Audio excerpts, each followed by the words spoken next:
ध्यानाभ्यास के लिए कृपया अपने नेत्रों को बंद कर लीजिए। हमें अपने आप से ही जुड़ने का प्रयत्न करना है।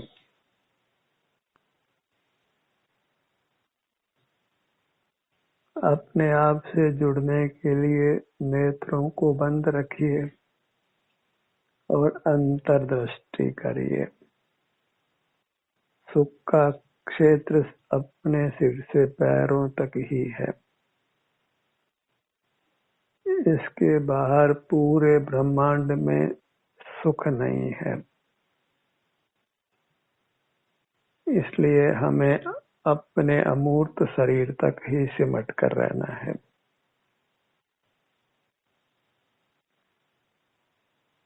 इतना ही मोक्ष का मार्ग है।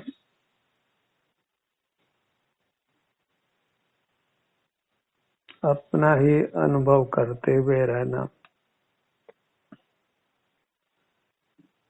बहिर्मुखता में संसार उत्पन्न होता है। नाना दुखों के प्रसंग उपस्थित होते हैं। उनसे अपनी रक्षा करने के लिए बस अपने सिर से पैरों तक रहना है। अपने ही विभिन्न भागों का संवेदन करना है। जो भी आकार हमको अभी प्राप्त है वह अंतर्दृष्टि से सुख दुख रूप से हमें संवेदन में आता है। इसलिए अंतर्दृष्टि कर उसका संवेदन करते रहना है।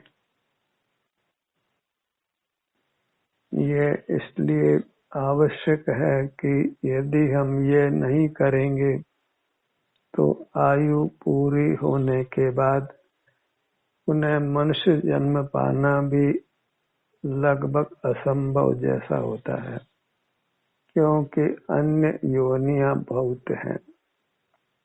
अन्य योनियों में ये जीव राशि बहुलता है। मनुष्य अति अल्प है और मनुष्यों में भी स्वानुभव की रुचि होना लगभग असंभव जैसा होता है।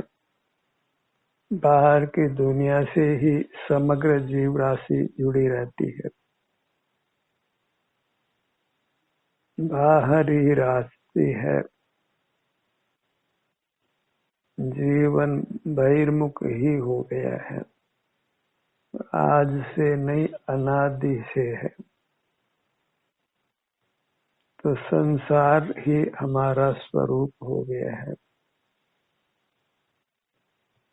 इससे पार होने के लिए हमें अपने अमूर्त शरीर के सुख का रस पैदा करना है, उसकी रुचि पैदा करना है।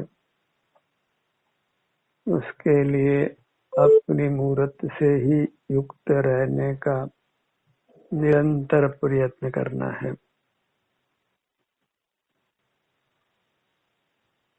हमारे सुख की क्षेत्र से सीमा है, इसलिए उस क्षेत्र से हम सुगमता से जुड़ सकते हैं। बाहर तो अनंतता है जिसके पार को पाना संभव नहीं है। बाहर का क्षेत्र अनंत है, काल भी अनंत है और द्रव्य भी अनंत है। तो उनको पाना संभव नहीं है। पाना तो दूर रहो, जानना भी संभव नहीं है। और जानने के नाम पर कुछ स्थूल मूर्त पदार्थों को ही हम जान सकते हैं और उस जानने से हमको उत्तम सुख भी नहीं मिलता है, आकुलता ही होती है।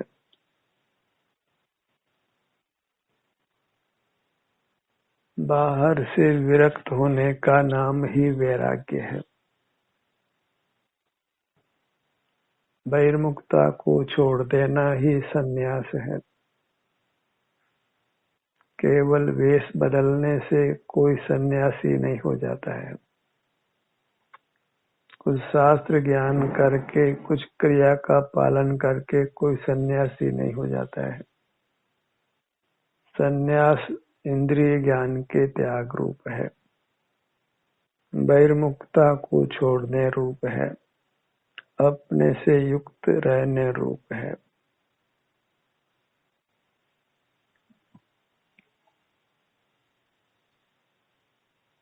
इसके लिए सतत अभ्यास की आवश्यकता है।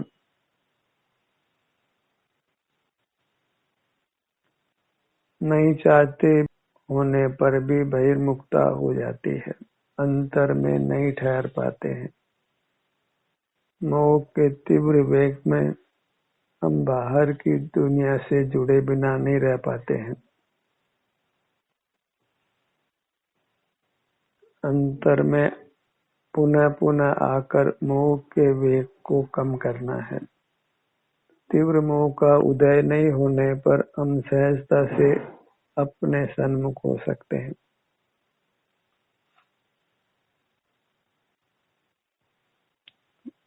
इंद्रिय ज्ञान का निरोध कर ही हम मोह के उदय को जीत सकते हैं,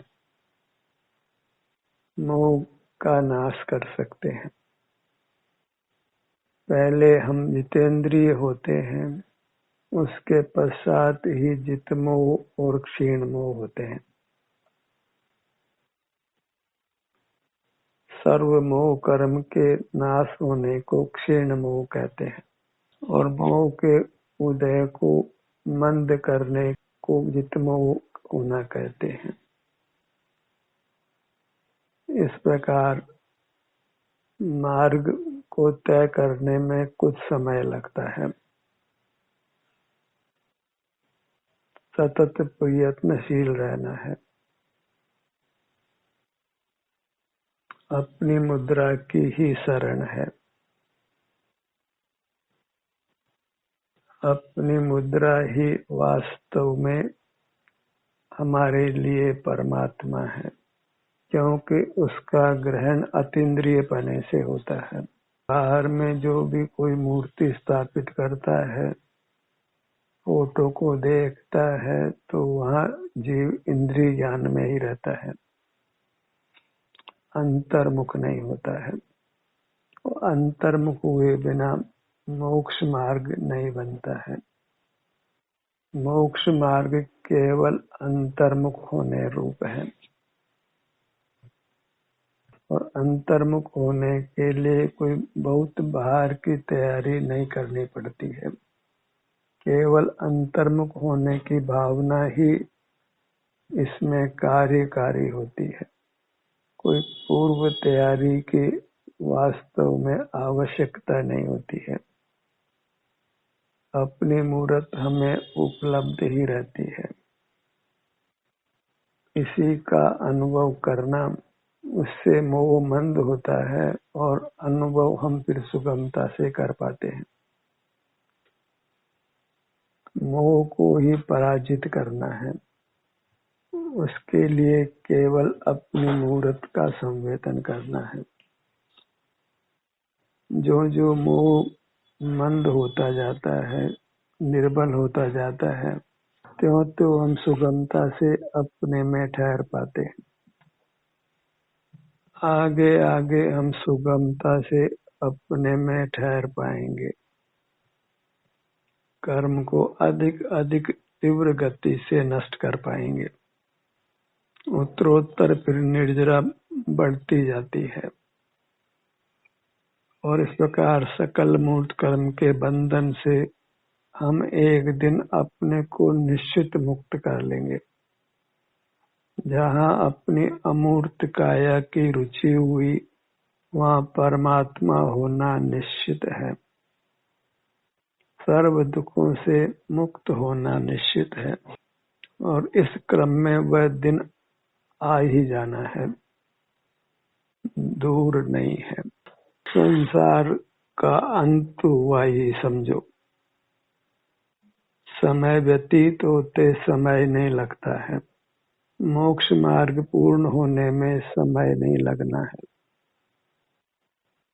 हमें बस अपने सन्मुख होने का प्रयत्न करते रहना है और इस प्रकार वह दिन वह समय आ जाना है जब हम परमात्मा होंगे, अनंत काल के लिए सुखी होंगे।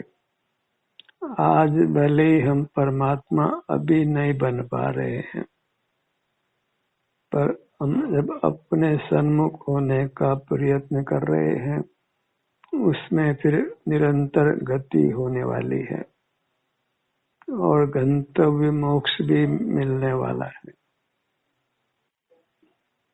जब कार्य प्रारंभ कर देते हैं तो पूर्ण भी होता है। लौकिक कार्य तो पूर्ण भले ही नहीं हो, पर यह पारलौकिक कार्य प्रारंभ होने के बाद नियम से पूर्ण होता है। फिर हम मोक्ष की कामना बीच में भूल भी जाएं तो वह कामना फिर पुनः जागृत होने वाली है। एक बार अपनी मूर्त से युक्त होकर शांति का अनुभव कर लेते हैं तो फिर परमात्मा पद ने नियम से आना है। संसार शांत हो जाता है, अनंत नहीं रहता है। अब थोड़े ही काल संसार में रहना होगा। संसार सागर में बिंदु जितना ही रहता है, चुल्लू भर रह जाता है। इसलिए बस एक बार अपनी मूर्त की हमें रुचि जगा लेना है। अपने मूर्त में ही सुख की श्रद्धा कर लेना है। बाह्य मूर्त पदार्थ सुख स्वरूप नहीं है। उनसे सुख होने का जो भ्रम होता है, उस भ्रम को मिटा देना है। कहीं न कहीं हमारे हृदय में ये बात रहती है कि बाह्य पदार्थों के निमित्त से सुख होता है। उस भ्रम को हमने तोड़ना है। मूर्त पदार्थों में सुख नहीं है और उनके निमित्त से जो सुख होता है वह पारमार्थिक नहीं है, सच्चा नहीं है। उसको सुख रूप स्वीकार नहीं करना है। पारमार्थिक सुख अपने से युक्त होकर मिलता है।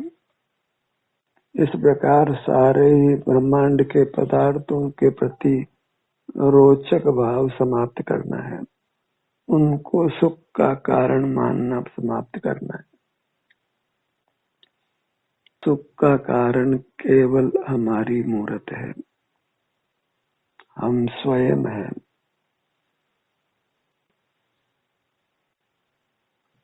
पुनः पुनः इसी श्रद्धा को दृढ़ करना है।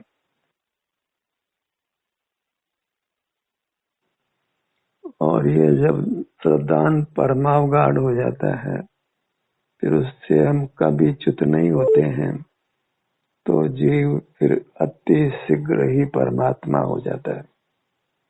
तो अपने इस श्रद्धान को परमावगाढ़ बनाना है कि उसका फिर कभी अभाव नहीं हो। वह श्रद्धान फिर मुक्ति तक बना रहे। इसके लिए हमें पुनः पुनः अपने सन्मुख होकर जो शांति उत्पन्न होती है, उस शांति को ही बारंबार भोगना है। उसी से मोह कर्म निर्बल होकर हमको परमावगाढ़ श्रद्धान होता है। मुक्ति नियत हो जाती है अल्पकाल में ही।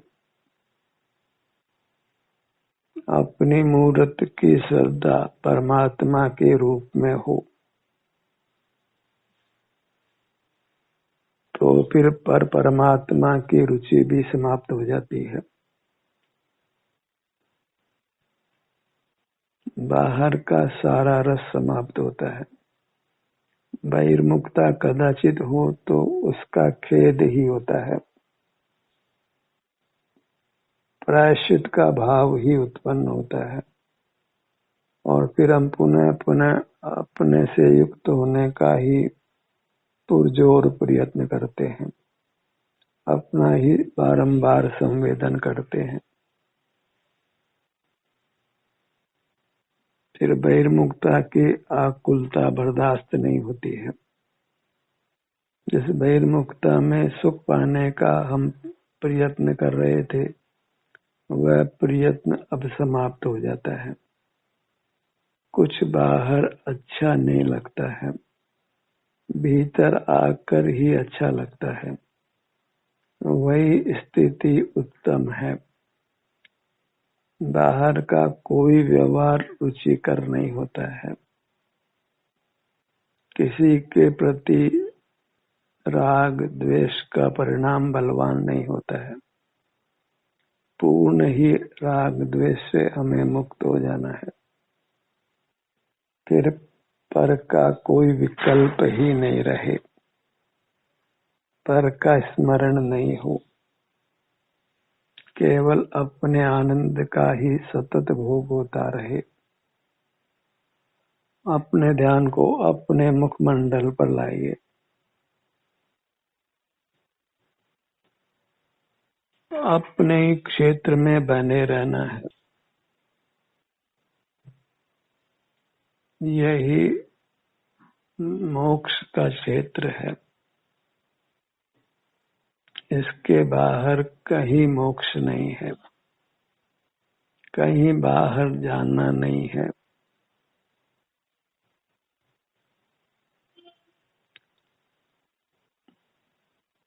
हमारा स्वर्ग मोक्ष हमारे भीतर है। हम जब बहिर्मुख रहते हैं तो नरक जैसा अनुभव भी हमारे भीतर ही होता है। तो नरक स्वर्ग मोक्ष सब अपने भीतर है।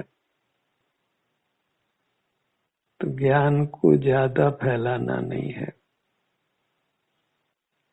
अल्प विषय सुख कदाचित होता हो, पर उसमें भी आकुलता बनी रहती है और दुख तो उससे कई गुना ज्यादा होता है।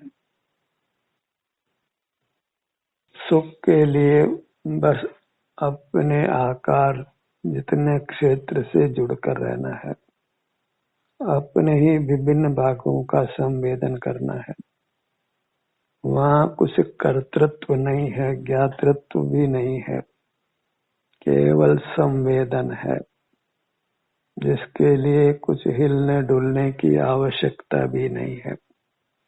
कुछ शब्दों का अंकों का आश्रय भी नहीं है। बस पर का आश्रय छोड़ना, इतना ही उसमें कारण बना है। बहिर्मुख नहीं होना, इतने मात्र से ही सुख के प्रयोजन की सिद्धि हो जाती है। मूर्त जगत से भयभीत रहना है। उसको धन नहीं मानकर दुख ही मानना है,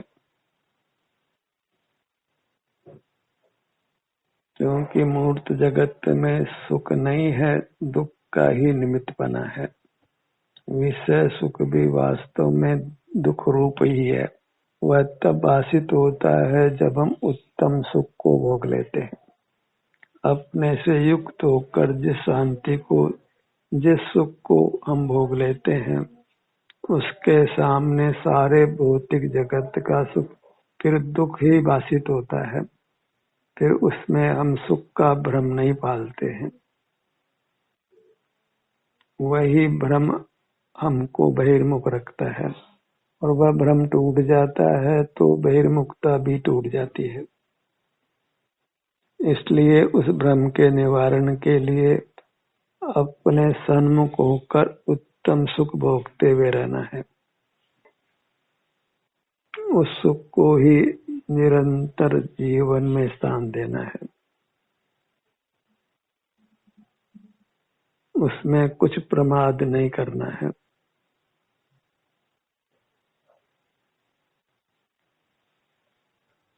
प्रमाद हमको बहुत भारी पड़ने वाला है। उसका मूल्य अति दुख से ही भोगना पड़ता है। पुरुषार्थवंत होना है, मोक्ष मार्ग की निष्ठा को दृढ़ करना है।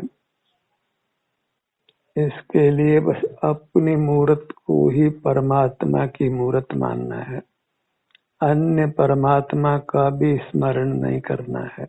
तो और पदार्थों की तो बात ही क्या, पूरी तरह अपने तक सिमट जाना है, एक में ही विहार करना है। वह एक आप ही है, 2 3 ये अन्य संख्याएं दूसरों के लिए है। एक अपने लिए नियत है, जिसका निरंतर अनुभव करते हुए रहना है, और एक से आगे नहीं बढ़ना है। एक चिल्ली एक को नहीं गिनकर फिर दूसरे से गिनती प्रारंभ करते हैं, तो एक उपलब्ध नहीं होकर फिर केवल दुख का प्रसंग होता है। फिर सबसे एक चिल्ली रोते ही है। वही कुछ स्थिति हमारी है। हमें अपने से प्रारंभ करना है और उसके आगे बढ़ना नहीं है, दूसरे तीसरे तक जाना ही नहीं है। एकत्व में रहना है और सारे जगत से विभक्त रहना है। यही अनुशासन है जिसको जीवन में लाना है। यही आत्म नियंत्रण है, सेल्फ कंट्रोल है, संयम है। इसी संयम को पालकर जीव परमात्मा होता है। अपने मुखमंडल को लक्ष्य में लीजिए। नाना उपांग हैं, नाना प्रकार का कर्म यहाँ व्याप्त होने से अलग अलग अंगों में अलग अलग प्रकार की संवेदना भी अनुभव में आती है। विचित्रता बहुत होती है। कर्म विचित्र तो उसके निमित्त से हमारे संवेदन में भी विचित्रता होती है, ज्ञान में भी विचित्रता होती है। कर्म बहुरूपिया है, उसका आश्रय कर हम बहुरूपिया होते हैं। जैसे होली के अनेक रंग होते हैं, उनके निमित्त से हम बहुरूपिया होते हैं, अपना रूप लुप्त हो जाता है, हम पहचान में ही नहीं आते हैं। ऐसी होली हमको नहीं खेलनी है।